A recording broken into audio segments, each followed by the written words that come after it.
upang mapangalagaan ang komunidad at bilang bahagi ng mandato sa pagtiyak ng kaligtasan ng mamamayan sa buong Cordillera. Sa gitna ng pananalasa ng Super Typhoon Nando, ang Police Regional Office Cordillera Administrative Region of Procar ay nag-activate ng buong disaster response protocols kung saan nagtalaga ng 1,811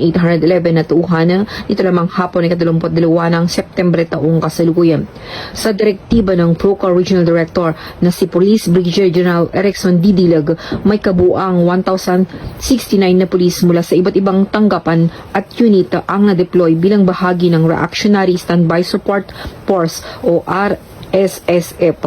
Bukod pa rito, 742 tauhan ang magsisilbing Quick Reaction Teams o QRT. Pinangunahan ng mga nasabing team ang rescue at evacuation operations, magbibigay ng relief assistance at mapanatili ang kapayapaan at kaayusan sa komunidad na apektado ng malakas na pag-ulan, pagbaha at pagguho ng lupa na dulot ng bagyo. Ang Procar ay nakipagtulungan din sa mga local government units sa disaster risk reduction and management offices at iba pang ahensya ng gobyerno upang makapaghatid ng napapanahong tulong at matiyak ang proteksyon ng mga residente.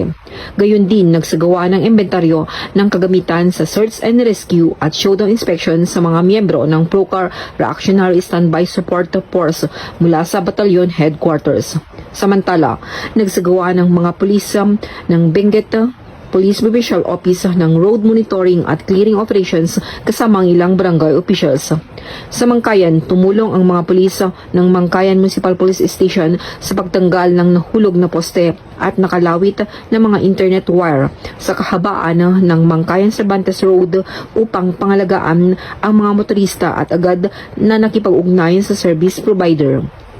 Sa atok, manumanong nilinis ng mga pulis ang First Benguet Provincial Mobile Force Company o PMFC ang mga landslide debris at maluwag na lupa sa kabahan ng Halsem Highway Road upang maiwasan ang higit pang sagabal at matiyak ang kaligtasan ng mga motorista. Kaya naman, pinalalahanan ang mga motorista na mag-ingat sa pagbibiyahe sa mga kalsada habang hinikayat din ang publiko na agad na iulat ang anumang mapanganib na kondisyon ng kalsada, nasirang infrastruktura at iba pang emerhensya,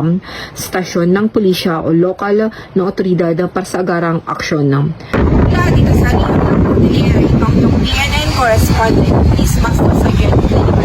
Alagad ng Batas, pagkataguyod ng balitang